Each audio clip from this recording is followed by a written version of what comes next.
Davant de l'anunci de l'organització terrorista ETA, jo crec que cal que ser prudent, però al mateix temps no ser insensible. És obvi que és un pas, el més important que dona la banda, i per tant negar que hi ha uns fets nous seria negar l'evidència. Amb això no hi podem entrar-hi. Ara bé, dit això, de que no es pot ser insensible i que no es pot negar que hi ha un pas endavant, el més important que ha donat la banda terrorista, crec que encara és insuficient el que ells proposen i sobretot cal assumir, com deia abans, amb molta prudència el que proposen per veure la seva evolució.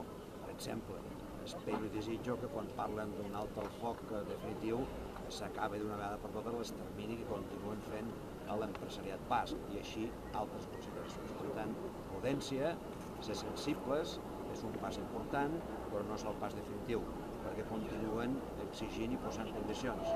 I ETA ha de saber que l'estat democràtic no li pot acceptar cap condició. A partir d'aquí, reitero, cal observar el procés i ser sensible al que pugui passar en el futur, perquè alguna cosa s'està movent.